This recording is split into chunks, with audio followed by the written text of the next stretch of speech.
Hey guys, do you have time for a quick chit chat before we start the show? Of course, Sir Nate's-a-lot. We always have time to chat with the guy who invented non-lethal hide-and-go-seek. Yes, sir, Nate's a lot. Speaking with you is sweeter than marshmallow macaroons. Well said, Brent. Merci beaucoup, Catherine. That's nice, but I'm about to say something so shocking, so unbelievable, it will change the way you see me forevermore. Lock your words in a box and throw the box in the sea, you golden phoenix. No matter what you say, we're still going to make your birthday an international holiday. Yeah, you golden phoenix of lore and legend. No matter what you do, Nate Day will soon be celebrated by all the children of the world. I know, but I made one little tiny mistake on last week's intro, and if we don't redo them, my legacy will be tarnished beyond repair. So go ahead and open up your new scripts, and let's start the show. You are listening to the North American Friends Movie Club. A show where we talk about films. Movies. And the cinema. Why don't you go ahead and introduce yourself, Kate? Sure thing. I'm Kate, and I'm a moth burglar. That's a strange combination of words. Yes. Could you please explain a little more? Well, you've heard of cat burglars, right? Do you know why they call them cat burglars? Because cats are criminals. So close, Brent. Really close, dude. They're called cat burglars because cats are very quiet. Oh, okay. I understand now. You're a moth burglar because moths are even quieter than cats. Bingo. Moths are the most quiet thing we got. They're basically two flower petals glued together. When I do my burgling, the only thing you're going to hear is your wife screaming a week later when she realizes I stole her ruby brooch. I don't know. Moths aren't that quiet. Are you freaking kidding me? Moths are so quiet. I've heard blinks that are louder than the loudest moth. I've heard birthday wishes that were louder. Stop this pro-cat propaganda and admit that moths are the ultimate bug for crimes. Yeah, Brent, admit it. Okay, I admit it. Moths are the ultimate bug for crimes. That's better. Speaking of guys who bump into the wall and then keep bumping into the same spot over and over and over again, why don't you go ahead and introduce yourself, Brent? Thank you, Catherine. I'm Brent, and I'm the first guy to climb Mount Merrimack wearing Quebec Nordiques jersey. Wow, I've never heard so many Canadian words at once. What is Mount Merrimack, and who are the Quebec Nordiques? The Quebec Nordiques, or as we call them, Nordiques, were a famous boy band in the 1990s, and Mount Merrimack is the tallest mountain in Nova Scotia City. That is cool! I'm going to take your word for it and not fact check any of that information. Why would you need to? All the things I said are very famous and true. As I was saying, I'm the first guy to do it wearing a Quebec Nordiques jersey. I was in the newspaper and everything. The NSC NYT? The one and only. I'm curious, what kind of pants did you wear? I'm sorry, what was that? I said, what kind of pants did you wear? You didn't climb up there Winnie the Pooh style, I assume. Nate, you can begin the show whenever you're ready. Brent, no. Okay, and I'm Nate. Let's start the show.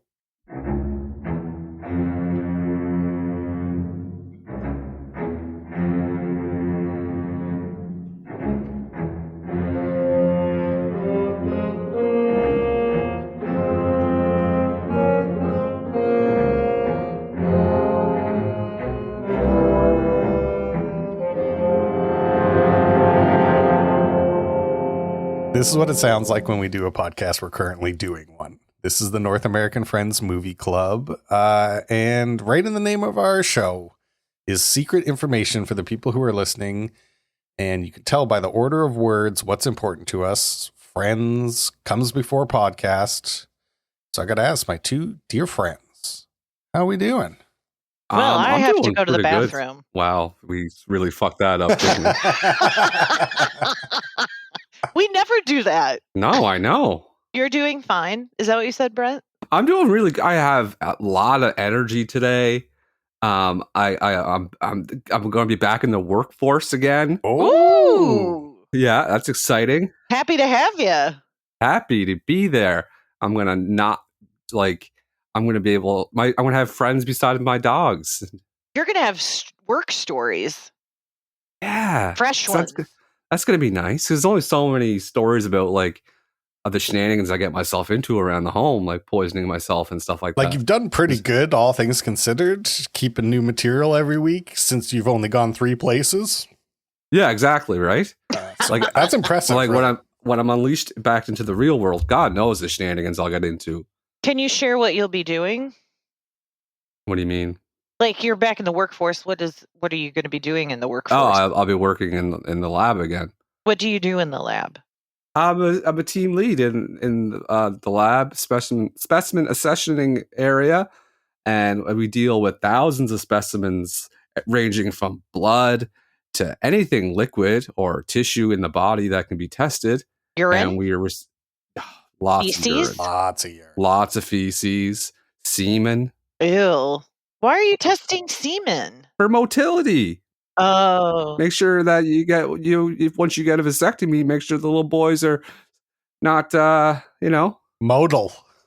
you don't want them swimming. I thought the vasectomy kept the spermazoa from being in the semen.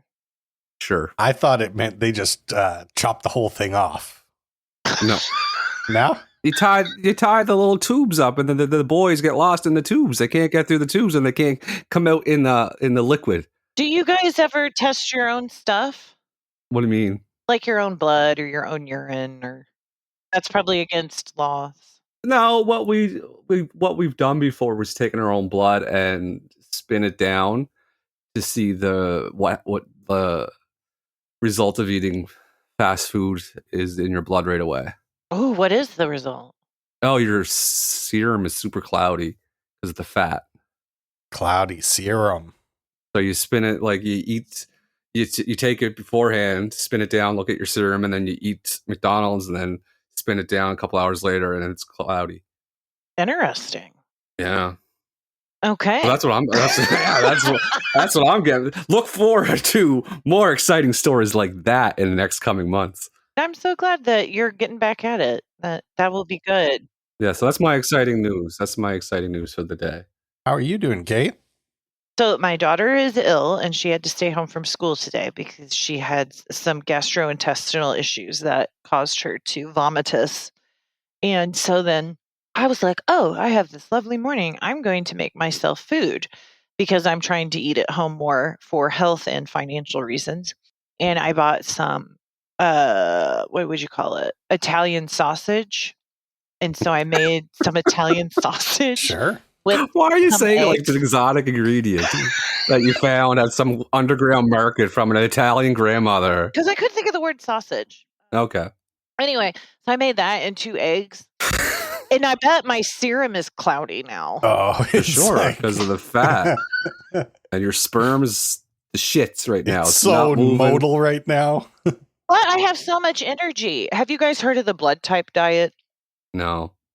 So the idea, and I don't know a ton about it, but the idea is that your blood type, there's older blood types and newer blood types. And depending on what blood type you have is how you can digest and get energy from certain foods. And I have I'm O positive, which is like one of the older blood types.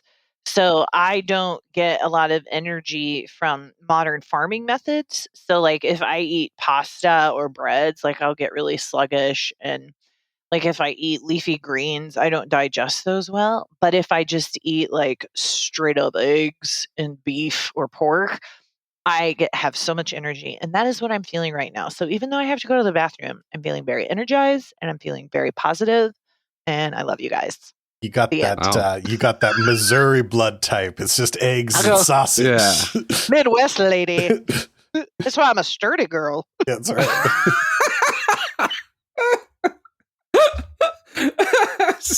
You're sturdy. That's good. Yeah. I don't believe in that diet. I believe that's just how everybody reacts to food. Well, don't you think everybody has a different reaction? Like some people can eat carbs complex carbohydrates and digest them and get energy from them differently. Some people do really well with fruit. Some people can't eat fruit. Nick is allergic to the enzymes in raw vegetables. So he can't eat raw vegetables. He has to cook them in order to not be allergic to them. I think I might have that too, honestly, because I feel almost always sick if I eat raw vegetables and totally 100% fine if I eat cooked vegetables. So That's a thing with fruit too. Yeah, that's a thing. He has certain fruit he can't eat. He can't eat strawberries. Can't eat. There's certain ones. The best berry. I know. Poor guy. Strawberry, the best berry? What's the best berry? What would be blueberries? Pretty Wait, dope. wait. Berry ranking segment. Play the music.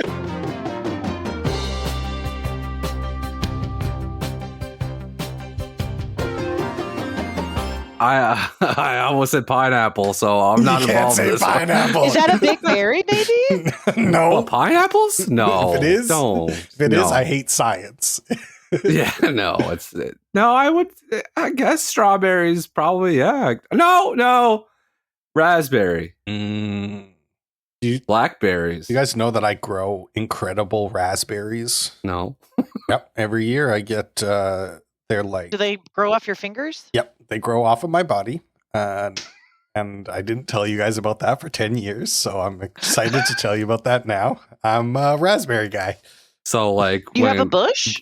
Yeah. I was gonna make you said you made a bush joke, and I was gonna make a blowing raspberry joke. We're so on the same level. Where do you really though grow them in your yard, or like where do you grow them? Yeah, I planted some bushes the first year we moved in here, and then there was no raspberries for 2 years. And now it's a raspberry explosion every year. Nice. But yeah, they're like golden raspberries. I sent you guys a picture. Oh my, look at that. Are they a tart? They are so sweet, you would not believe it. I didn't know such a thing existed. I know, They me grow neither. in your palm. Wow. That looks delicious. They look like the old school ceramic Christmas tree lights. Yes, they do, actually. Yeah. That's very good. Yeah. Nate, I would like to make a reflection on your hands. And your hands do not look like hands of a working man. That's very I will true. say, Yeah, that's... you have the most soft-looking hands of a man. They're up there with Nick's soft hands. I am deeply insecure about it because they're so soft. Why would you be insecure about that at all? Because a man's supposed to have a hand that you shake it and it slices you up. Like it cuts your hand. No, you just need I like to have a firm handshake from a very soft hand that you could think was satin. For years, I've been on purpose not wearing gloves, hoping that my hands will get hard when I do like woodworking and stuff. Nothing helps them there. I was born soft-handed. I'll die with the softest hands. My man is supple. My boy's got some supple hands. I sent a picture of my hand underneath the raspberry picture. Oh, let me see. Does that look more manly? Yeah, he's worked a little more. Well, you're spreading your fingers out really What does far. that mean? I don't know. Just it'd kill you to give me a compliment, wouldn't it? I'll show you I have the roughest hands of all of us. I have a callus underneath my ring finger. I have a burn scar by my thumb. Look at that. That's a rough hand.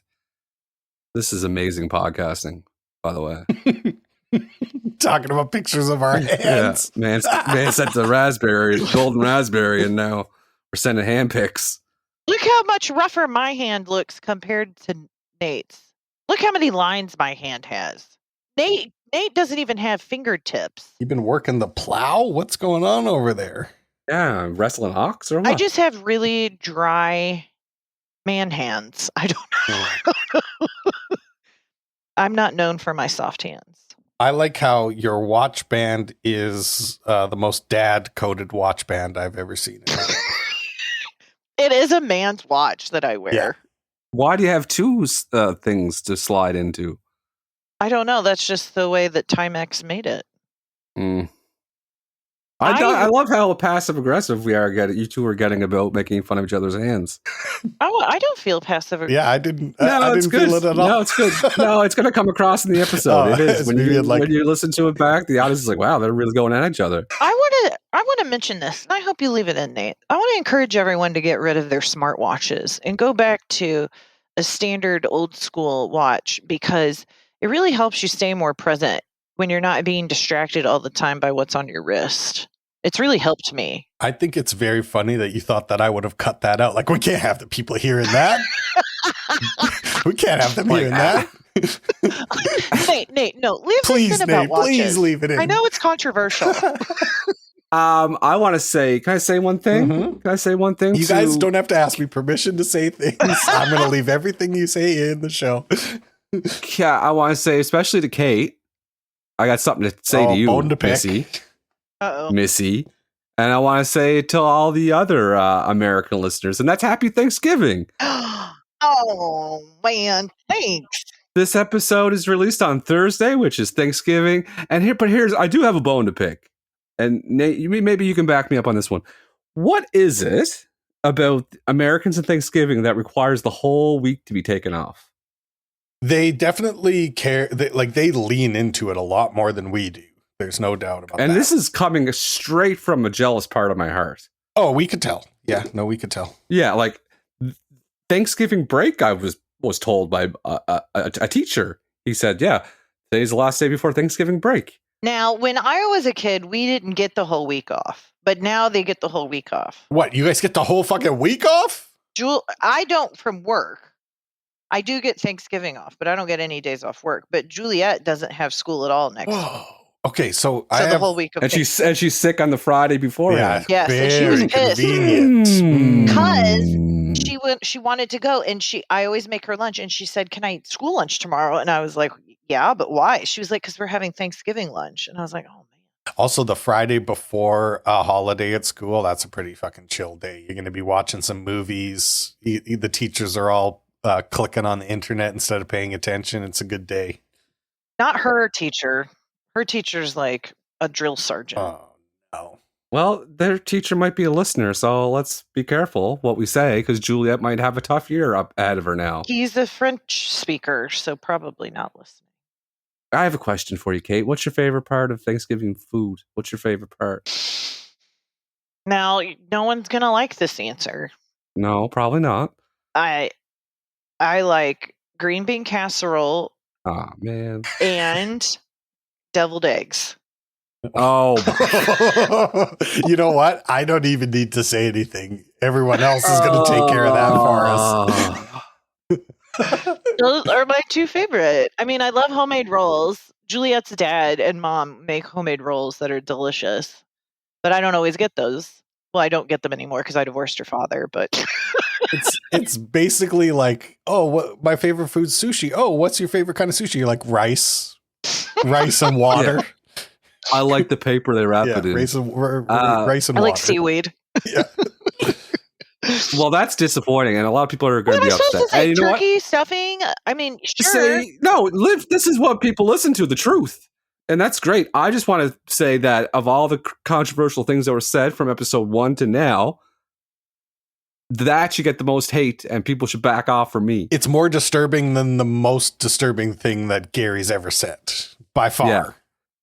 Oh, I had an idea for Gary today, and I forget what it was. It was super horny too. Oh no, you forgot it.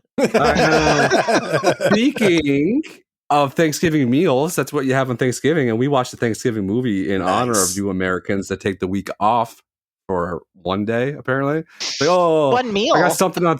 It's like those people that say like, oh, I have a doctor's appointment on Thursday, so I'm just not going to do anything. Sure.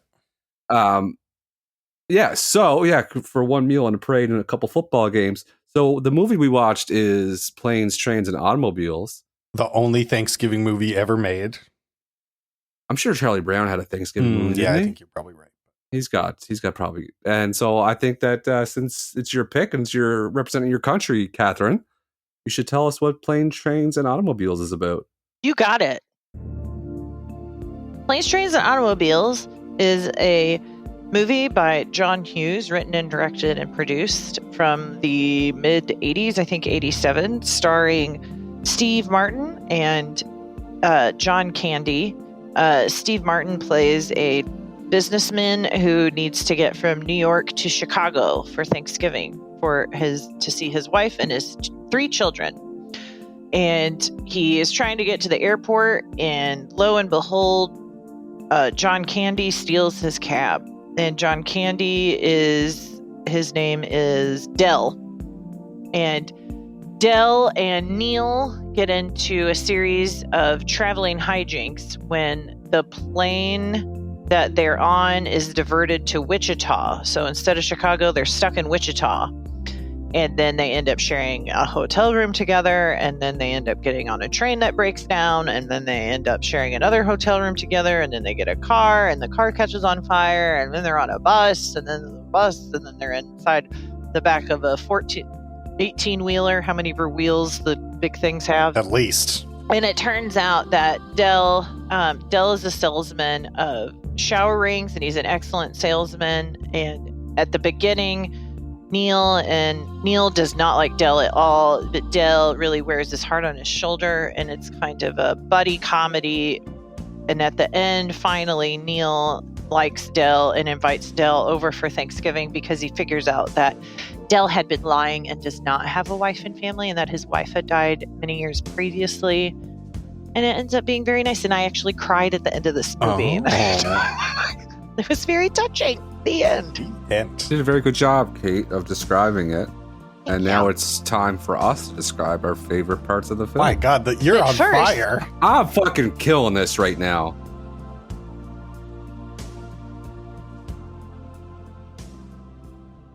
I thought I saw this movie, but then I was 10 minutes in. I'm like, I've never seen this movie. I actually have never seen this movie either. It has been one of the movies.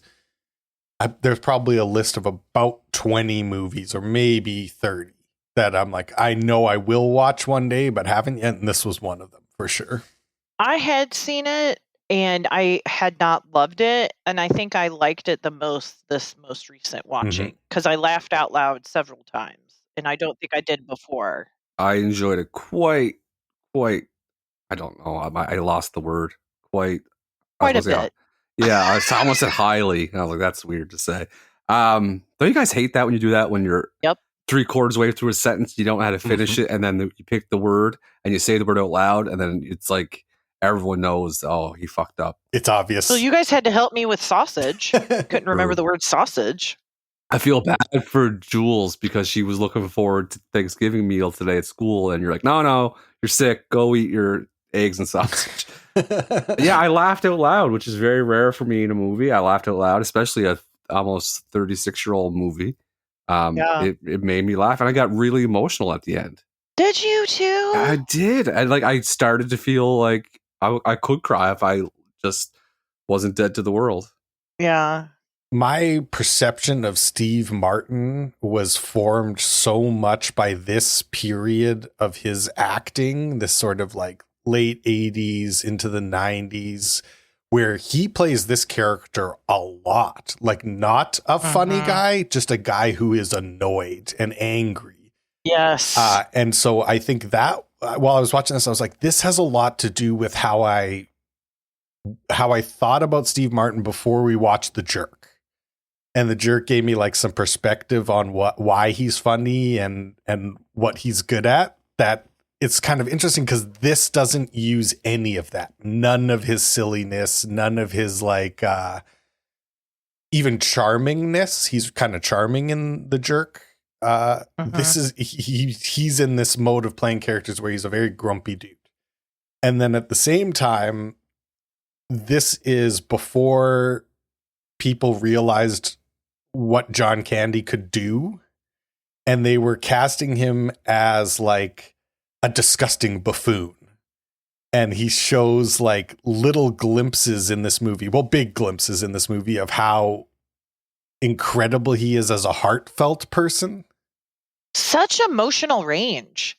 There's the first scene where it happens is when they're having their first fight in the hotel room, and Steve Martin is going off on him like so mean. And John Candy's just standing there looking at him with the saddest face you've ever seen, but it's also like still has some strength. You're like, this guy, we lost such a such a hero in this guy. I can't even, he would have become Robin Williams, right? I completely agree, because in that scene, you can see like his face is stoic, but you can see him breathing heavy. So you could see that he's like managing his emotions while this man is just taking him down. And he takes this, I mean, that makes you so endeared to him because he then defends himself. And I just love the line where he's like, well, I like myself and my wife likes me too. Like, yes. You want to hurt me? Go right ahead if it makes you feel any better. I'm an easy target. Yeah, you're right. I talk too much. I also listen too much. I could be a cold-hearted cynic like you. But I don't like to hurt people's feelings. Well, you think what you want about me. I'm not changing. I like me. My wife likes me. My customers like me. Because I'm the real article. What you see is what you get. Everybody else's opinion of you is none of your business. Like, if they don't like you, fuck them. Like, I'm into it. And he's also very annoying. So it's both. He's really annoying. Yeah.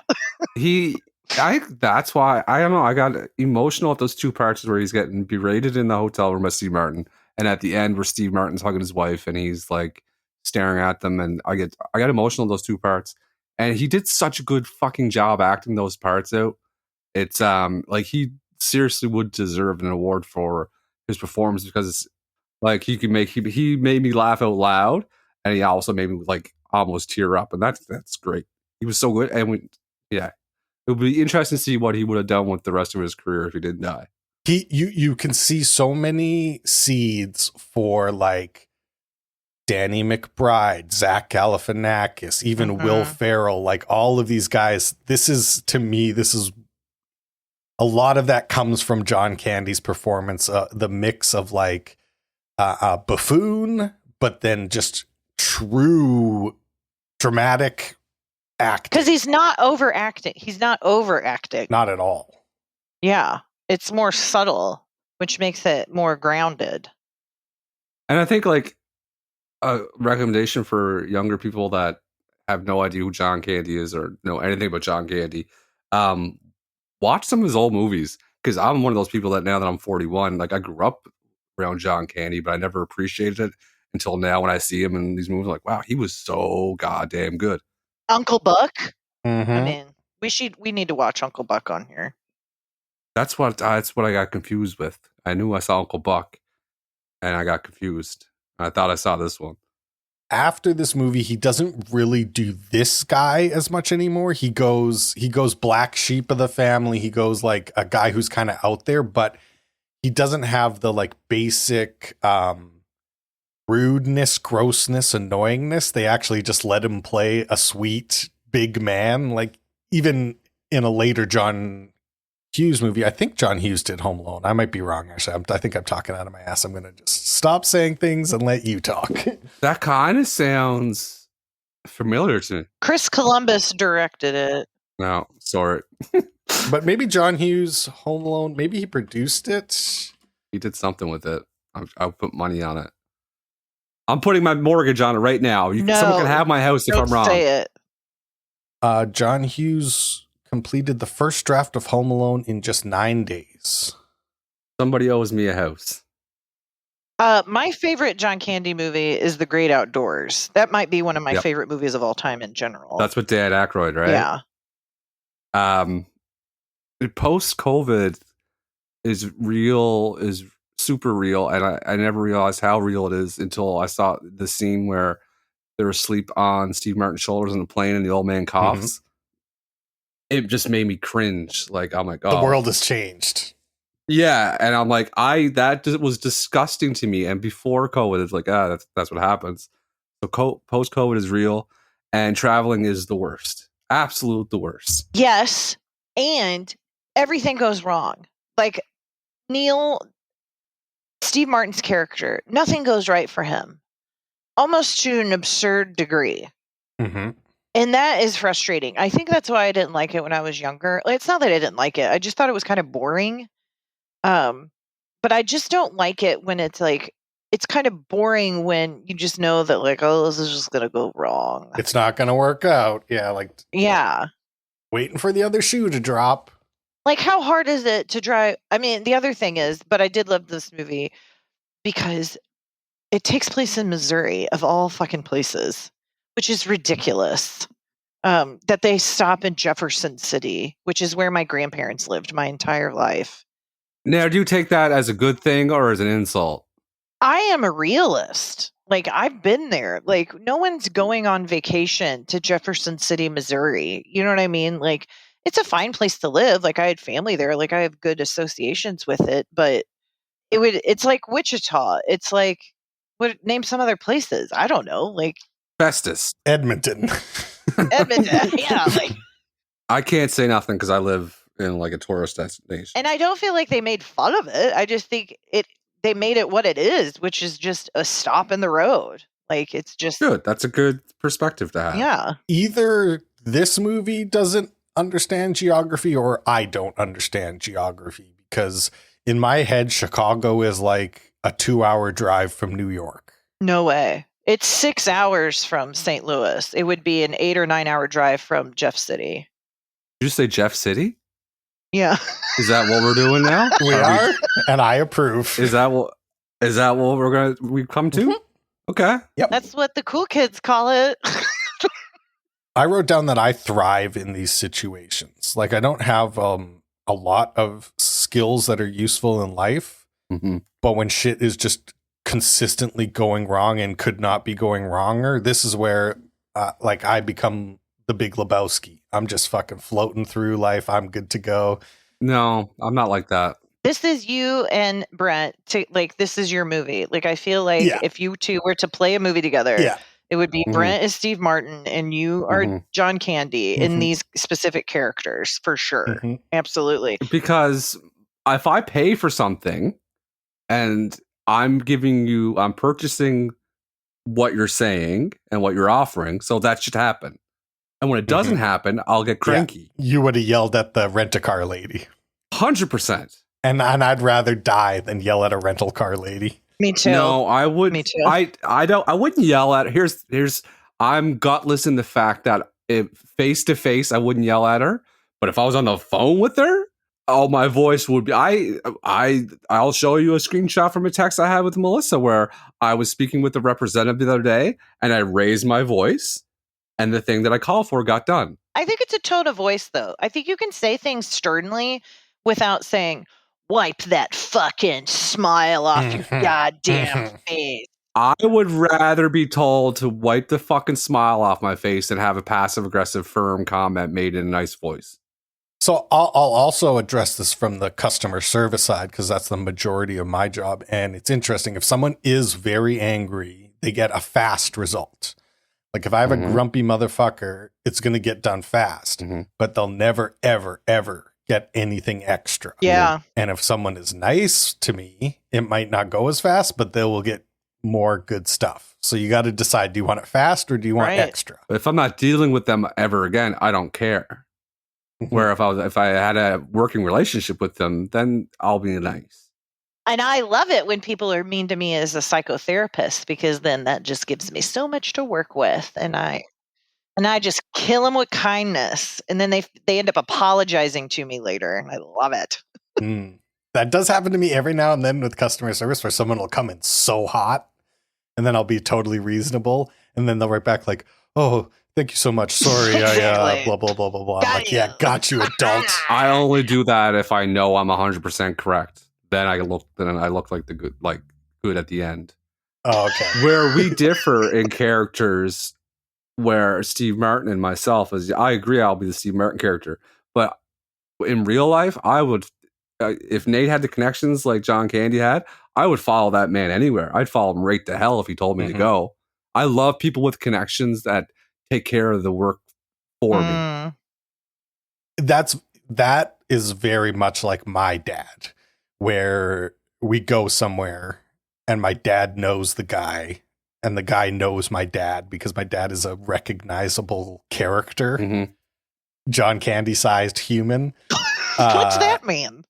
I mean, My dad and John Candy have the exact same body type. Big presents, big presents, big Like, presents. big presents, yeah.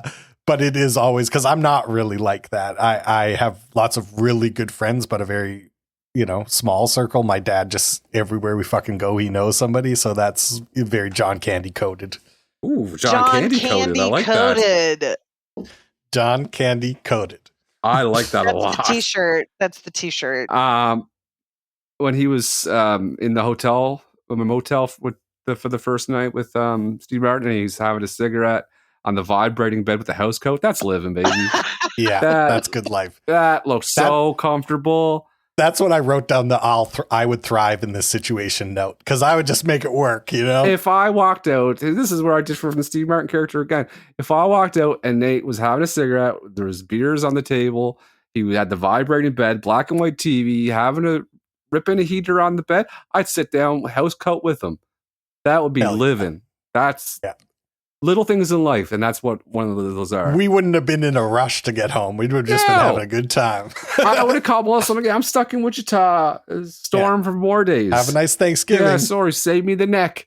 Leave the neck for me, Clark. We can agree that Jeff City had the worst snow in the whole movie, right? That hard, dirty, packed, dry stuff. Brent, I hate it. Brent, I wrote down as a snow guy, which I am. Yeah. I'm a snow guy. Me too. I could tell right away that was real snow in this movie. Oh, 100%. Because it's dirty as shit. You fall on that stuff, I'd rather fall into a pit of cactuses than fall on that hard, packed snow. It's dry. It's the sharpest and hardest thing known to man.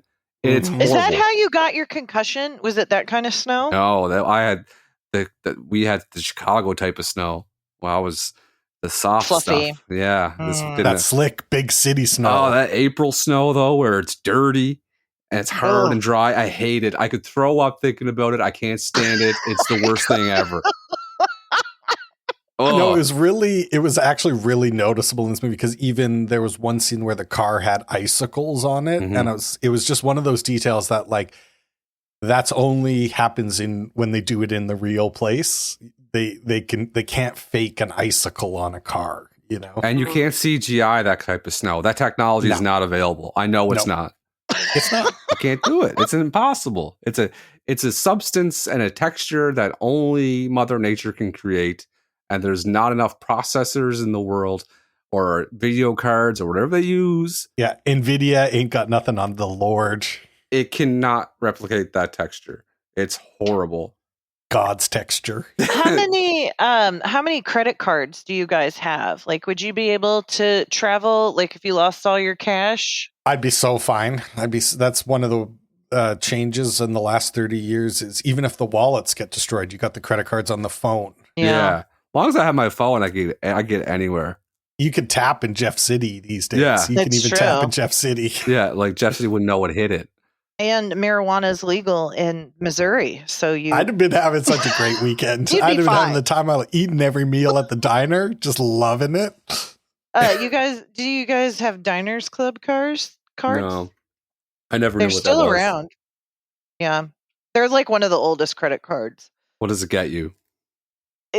So it was just for restaurants. So like back in the day, I don't know if you guys remember this. It was like credit cards weren't like, here's a Visa for you could use anywhere. It was like specific credit cards for specific types of commerce. So you have department store cards and restaurant cards and gas station cards. And like, it's not really like that too much anymore. I'm so glad it's not like that anymore. I can't keep track of the shit I got going right now, man. Like your liquor store would have its own credit card. Oh, I'm so glad I don't have to do the chick thing. Oh, the old paper copy thing? Check. So much paperwork back in the 80s. That's why there's a lot of fires. The part that made me laugh the hardest was when they're going to throw the trunk in the back of the truck. And he's like, no, let her do it. And his wife gets out of the car and he's like, she's small, but she's tough. When she had a baby, it came out sideways. Oh my God. Can you imagine? It reminded me of you saying that you could do mule work. Yeah. Oh my God. I was pulling trash from my garage to the curb on Monday, and I was thinking of you, Nate, because I was dragging something really heavy, and I was like, I'm doing mule work. I could do this all week. Yeah. The the scenes, the part of the movie where they got in the car to drive, that was in the rental car that John Candy rented. That was the funniest part of the movie to me. So many funny things happened, especially when he said that they're talking about the things that bother each other. And he said, well, you do a lot of things that bother me. And he's like, well, name one. He's like, well, you play with your balls a lot. And that whole thing so was very funny. But when then Steve Martin's character was getting upset about it, he's like, you know what I wish? And then he said he had a couple extra balls and more fingers. That was the best line of the movie. I fucking died laughing, which was so odd for me to do that, especially a almost 40-year-old movie. When he said that, it was so funny. And I got a little surprise in the rankings later for one scene that I'm not going to talk about. And I also, my last note was I really liked when he said like a twig on the shoulders of a mighty stream just goes with the flow. That's Nate. That's who? Nate. I was going to say, I thought you said me, and I was just going to let that land. I've seen you sent a picture of your schedule on your phone. You do not go with the flow. I would argue that I actually do. You create the flow. I create the flow that I go with. You are the flow. Yeah. I am the flow. When I lifted my arms up in the air like a team scored a goal when the train first shows up in the movie, I'm like, yeah! Like Kermit, yeah. And then when they get on the bus, I said out loud, buses too? This has everything. This thing's got every kind of transportation. Yeah, this is a big you movie, yeah, for sure. This is a big movie for transport guys. mass transport guys. I bet when that train broke down, Nate would have just walked up to the guy, the engineer, and been like, what's going on? Let me see what I can do. Yeah, looking under the hood of the train. Looks like a little pen light in your mouth. Yeah. you put your conductor's hat on. You're like, guys, I've been here before. Yeah, I have it with me for my business trip. Absolutely. You carry around like a bottle glove to a baseball game. I have a question for you guys. Okay. Are you guys prepared for the official planes, trains, and automobiles quiz? I am ready. Does anyone else have any more notes they would like to say about the movie? My final note is that bigger twist at the end than The Sixth Sense. That's what I wrote. Yeah. Bigger twist. Yeah, and they both involve dead people. Because his wife is dead? Yeah. The credits came up and I saw John Hughes. I thought this was an M. Night Shyamalan movie. I was like, M. Night got me back. Got me again.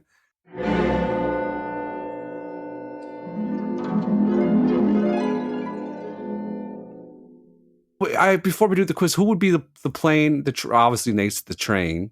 I think I would be the automobile and Kate would be the plane. Yeah, I agree with that. I like that. Yeah. Thank you. Question number 1. In the scene where Kevin Bacon makes an appearance and they are racing to the cab on either side of the street, Kevin Bacon gets tripped up and in a little traffic jam on the sidewalk in front of a hotel. What was the name of the hotel? Oh, goodness. Was Good it gracious. the Hotel Ruby, the Hotel Veronica, the Hotel Elise, or the Hotel Palmer? Who's first? This week, it's going to be Nathan. I'm going to say Hotel Palmer. Okay. I'm going to say Elise. Kevin Bacon gets stuck behind some luggage in front of the Hotel Elise. Good job, Catherine. Yes. John Candy stole his cab, and that's how the whole movie started. When the cab pulls away, there's a close-up shot of a puddle. What 2 objects were in said puddle? Good gracious. Was it lipstick and a condom wrapper, Q-tip and a rubber band, hairbrush and a receipt, cigarette butt and change? What was the second one? Q-tip and rubber band. I'm going with that. I noticed the condom, so I'm going with lipstick and condom. You, sir, have just outed yourself as a sexual predator because there was no condom. It was a Q-tip and a rubber band. No, that was a condom. No, that was a condom. No, Nate. You can't cut that out. You pervert. No, that was a condom. No, that was a condom. There's no. He saw a rubber band. He's like, oh, that's a condom. That worked out perfectly. Question number 3. We talked about Doobby and his cab that had some pornographic material in it. What type of car was Doobby driving? Was it a Packard, a Dart, a Bel Air, or a Bonneville? Damn. I'm going to say Bonneville. Yep. I want to say Bel Air. I think that's wrong, though. Doobby was taxiing people around in a red Bonneville. This is annihilated. Wow. Whoa, no! Nate is on the board. I was going to say that. We talked about in our favorite parts of the movie, where they stayed in a motel and John Candy was living it up in a house coat and a vibrating bed. What was the room number? 112, 114, 111, or 115? I'm going to say 112. 115. The hotel room that they stayed in was across from room 111, 114. He's heating up! Brent is on the board. We got a 2-1-1 game happening right now. We got a barn burner, folks. We also talked about different types of credit cards used for specific type of things. And the only one that John Candy had on him was for a chain of big and tall shops in the Pacific Northwest. How many stores are in this chain in the Pacific Northwest? Was it 6, 9, 8, or 7? I'm going to say 6. Okay. I think it's 8. He's heating up! The Big and Tall store had 7. God damn it. 7 stores in the Pacific Northwest. So that means Brent is now tied for the lead with Catherine, and Nate is a distant one behind. The bus station had a list of destinations on the board behind them. Which one was not listed? Which town, city is not listed on the board, and which one did I make up? Your options are St. Louis, Tennessee, Memphis, or Akron. Tennessee. Yeah, I'm going Tennessee as well. You guys are both correct. The answer is Tennessee. I made that one up. Because it's a state, not a city. Fuck, I knew I fucked myself. That's God all right. damn it, Brent. God damn it, in your stupid brain. No, it's okay. You're such a failure. The scene where Steve Martin was going to use the payphone. He walks by an arcade. The very first arcade cabinet, the very first game that was there was being played by a man. What was the game? Asteroids, Galaga, Pac-Man, or Frogger? Galaga. Okay. Galaga. Damn it. The correct answer is Galaga. Kate with the gamesmanship for the win. Yeah, she knew she had you right in the corner, Yeah. and she snapped your fucking neck. Yeah, she went. Gentle. You're not gonna see Thanksgiving. Yeah. Say Be your thankful thanks that now. I did this quick. Yeah. Thankful I did Say this hello quick. to Jesus. I know that Kate puts all her notes in her phone when she does, so I decided I'll do that. So I got on the exercise bike and I was cycling along, watching the movie and put my notes in the phone, but my hands got sweaty and there was a lot of misspellings. And the 4 answers for that question were Galaga, and asteroids were spelled correctly. But instead of Pac-Man, it's Pan-Man. And instead of Frogger, it's Frigger with 3 G's. Frigger. It's a different game. So congratulations, Catherine. Thanks, nicely guys. That was a done. good one. And you know what I'm thankful for? Mm. The both of yous. Oh my god. You guys want to give thank- out some medals? Yeah. Yeah.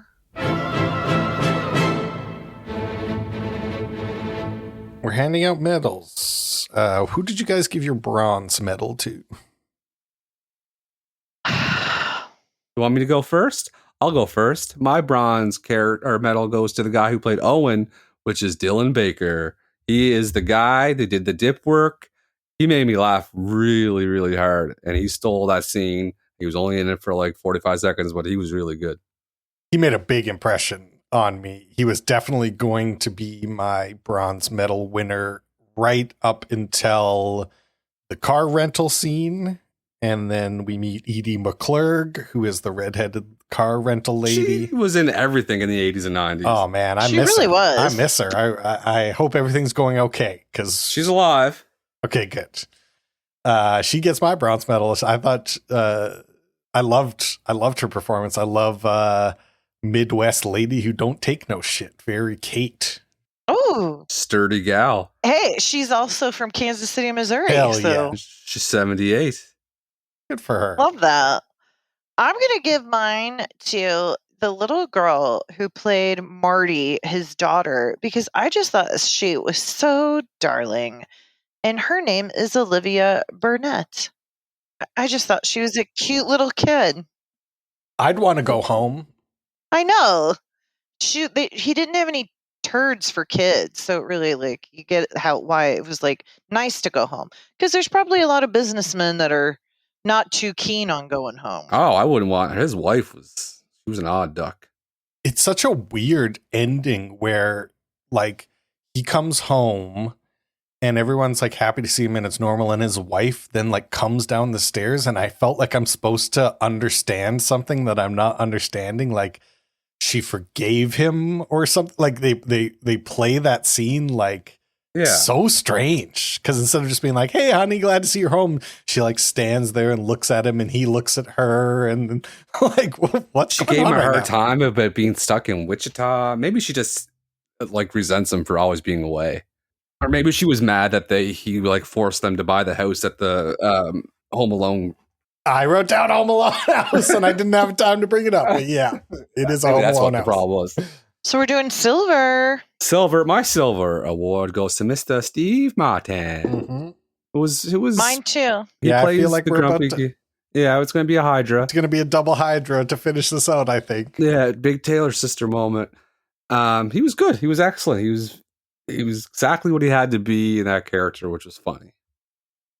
It's apt that this is a turkey, because it's Halloween. It's Thanksgiving. It's Halloween. Yeah, it's Halloween. I love Steve Martin, and I think he did a great job, but I liked the other guy more. So that's why Steve gets the silver.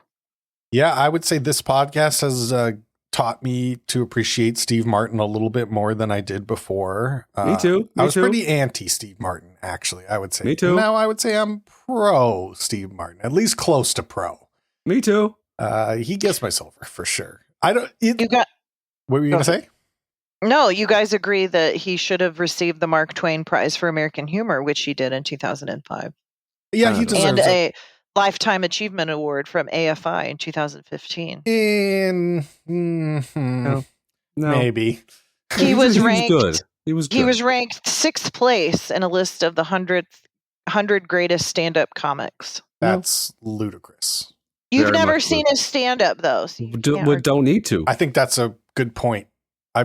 I love stand-up. I've sought out almost all the stand-up in the world. I still haven't seen Steve Martin. So how can he be 6?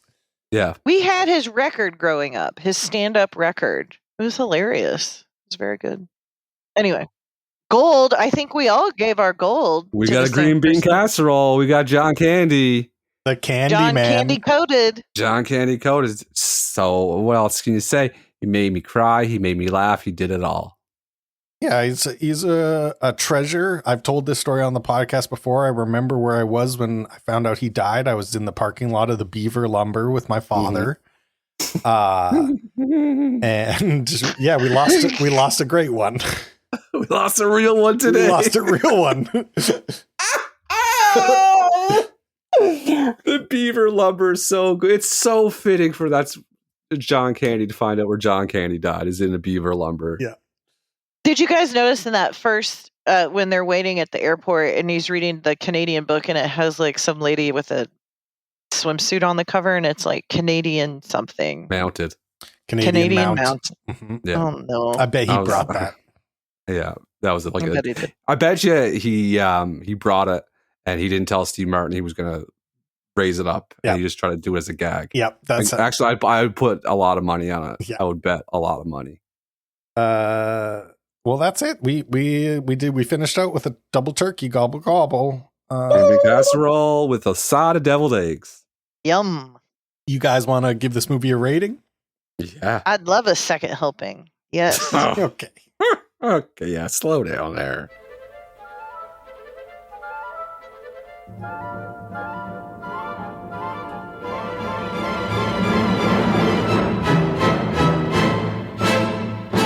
The script for this movie. What did you guys think about the script for this movie?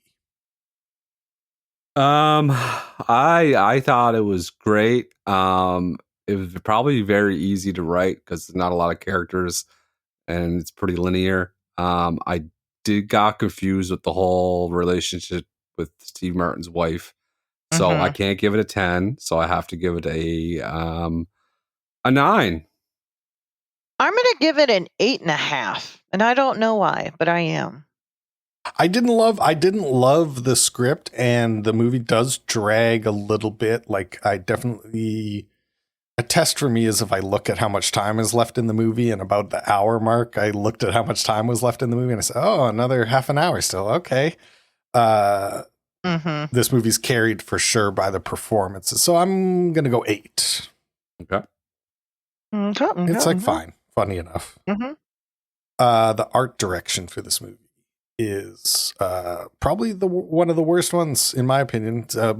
Not as bad as Bean, but there's nothing to look at here. Very dreary, but I guess it is the winter. Everywhere. So are we gonna penalize it? I think that was the point. You didn't want to make. You wanted it to look like they were having a terrible time. You're right. Good point. You're right. It's a good and point. it's supposed to be the worst motel ever. The worst. Yeah, it's supposed to be the worst bus ever. Yeah, the worst. Yeah. So I don't know if I want to penalize for it. I feel like if that's the direction they went in, they did a great job. So we should probably score it high. So I'm going to give it. I can't know for sure, so I'll say an 8. I'm going to go 7. I just sandbagging bastard. Yeah, nothing was working for me in that department. It's hard snow. I know it is. I really liked John Candy's outfits, and I liked his PJs, which were very ugly. And I liked how the side table, when he was at the motels, were filled with detritus and whoosy-whatsies. And so I'm going to give it an 8. Okay. The music for this movie is weird, bizarre. Actually fucking bizarre, because there's parts where I really liked it. I thought it was very funny. They would do lots of dramatic stings to punctuate a joke, and a full orchestra doing a waka waka waka wah kind of thing. And then they'd have this insane synth music. Very 80s. It was so fucking weird. So I have no idea how I'm going to score this. So there were popular songs that were bangers, but I think they were sung by not the artists. So I'm gonna give it an 8. I hated the music except for the one banger. And that's "Messing Around" by Ray Charles. So it can't get a 10, obviously, because everything was horrible except for that. But it can't go below an 8 because of "Messing Around." The minute I heard "Messing Around," I said, that's a banger. And there's no way Brent's not going to say that's a banger. That's true. I would give this such a hard score. I would be in the 6 territory if it didn't do the funny orchestra stuff. And that bumps it up 1.5 points. I'm giving it a 7.5.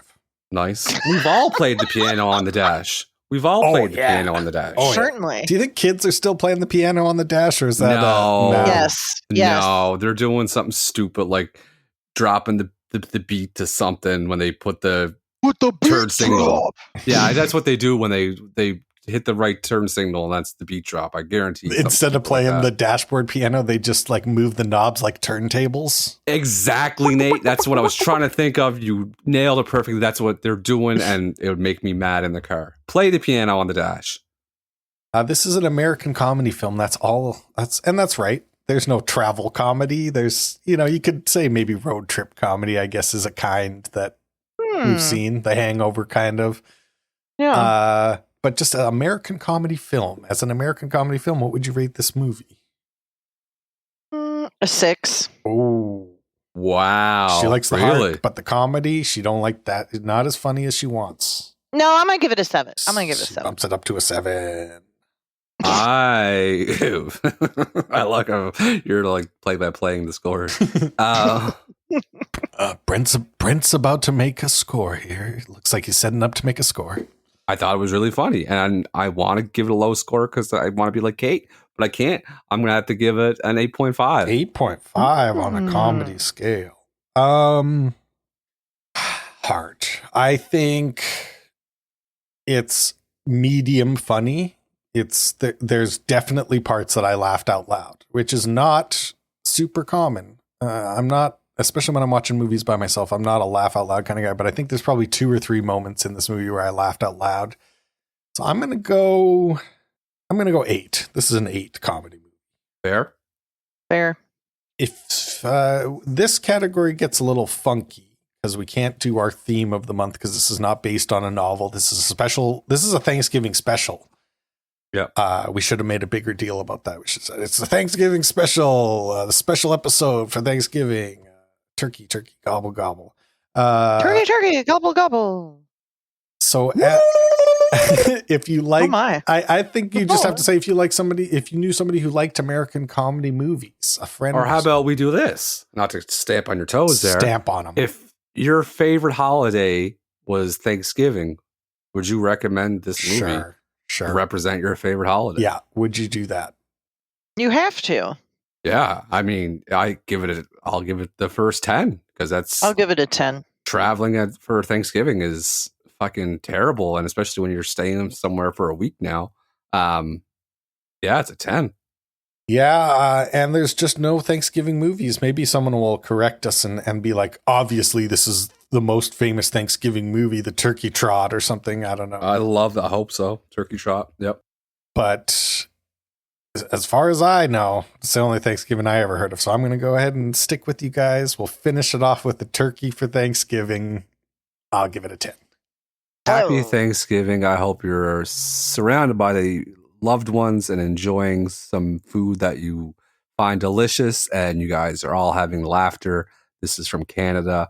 And they don't have to be family to be around your table. They just have to be loved. Oh my God, that was so sweet. No, Brent, keep going. I got to still do calculators, so keep telling people things to be thankful for. You got to vamp, man. You got to vamp. If you're there and you don't know people that well, that's fine. You get to know them. Be thankful for their presence, even if their favorite meal was the green bean casserole and the deviled eggs, and they ate all the deviled eggs and you didn't get any. It's true. Do not hate on that person because you have a whole week to be thankful for this person. Be grateful they ate all the deviled eggs. One of the numbers I came out to 10.5, so that can't be right. Keep going, Brent. 10.5. Yeah. My personal favorite thing about Thanksgiving is looking at all the food and how everyone brings the dessert no matter what. So there's a pre-designated person to bring dessert, but everyone brings something.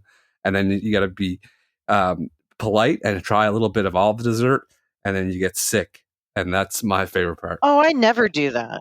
This movie gets a 41.7. This movie gets a 41.7. Right? Yeah, that sounds about right to me too. I'm thankful that they made it. Now we have to choose our audience choice movie for next week. All right. Are we ready? Mm-hmm. All right, here we go. Lord of the Rings, Gone Girl, American Psycho, To Kill a Mockingbird, Muppets Treasure Island, Rising Sun, Harry Potter, Scrooged, Fellowship of the Ring, Hook, Shrek, Fight Club, Devil Wears Prada, Pride and Prejudice, Matilda, The Other Boy Girl, Blade Runner, Fear and Loathing in Las Vegas, Picnic at Hanging Rock, Twilight, Misery, A Single Man, Gone Baby Gone, Clifford the Big Red Dog, Pride and Prejudice, Charlie Wilson's War, Little Women, Master and Commander, The Far Side of the World, The Martian, LA Confidential, Wonder Boys, Night Watch, Shawshank Redemption, Tinker Tailor Soldier Spy, The Indian in the Cupboard, The Never-Ending Story, Out of Sight, Last of the Mohicans, Wolf of Wall Street, Virgin Suicides. So many good ones. I have wrote down quite a few. I'm interested to see what you guys picked. I wrote down, I'll move backwards. So Virgin Suicides, Never-Ending Story, Twilight, Fight Club, Lord of the Rings, American Psycho, Gone Girl. I have LA Confidential, I have Gone Girl, and I never saw a Harry Potter movie, so Harry Potter. So I don't have crossover with either of you, but you both picked Gone Girl. So Gone Girl is the movie we are going to watch next week. What did you choose, Nate? You need to speak your truth. You have to be represented, Nate. The ones I picked were Muppet Treasure Island, Scrooge, Hook, Misery, Master and Commander, The Shank. And the other one that caught my attention that would make another 2-2 tie would be Never-Ending Story. Never saw it. I haven't watched it since I was a kid, and it's a pretty wild movie. I think that would be kind of fun to watch. Yes, and it's a story within a story, a book about a book about a book. I'm down. I never saw it, so I'm down. That would be way less depressing. It's going to be a lot less depressing, a lot shorter, I'm sure, because it's for kids, so they don't make you do a whole adult drama. Okay, let's do Never-Ending Story next week. We're doing a lot of 80s movies. The golden age of cinema, some say. Not me. It's only an hour and 32 minutes. We love that. Falcor, What? Bastion, Atreyu. Is that the one with the big fucking dog in it? Yeah. Okay, Mhm. I finally get to see what that guy's all about now. Yeah, a lot of memes are gonna make more sense after we watch this movie for sure. Good. I'm glad we're not doing The Indian in the Cupboard. That name, I just don't like the name. I really liked that book and movie when I was a kid, but yeah, it's it's not the best name. And I feel like I was gonna do the Muppets thing. I think I'd be too hyper with a Muppet recording. I'm glad we did not, for a reason that will remain hidden. Oh, a secret teaser! Muppet. Secret Muppets. Someone hates the Muppets. I like it. No. So I don't think there's anything else left to say besides good night, Kate. Good night, Kate. What's that book about? Oh, this is something special. Are you ready for an incredible ride Yes. to a fantasy kingdom? What are we waiting for? Then you're ready for the never-ending story, a tale where everything is bigger than life, I like children. For breakfast? a place to test your courage Come for me, come on! and brave the fantastic adventures of your mind. Hang on for the never-ending story, 8 o'clock Wednesday on WLVI 56. I just wanted to hear like Holly Hunter say something funny. Oh, I'm thankful for long cigarettes.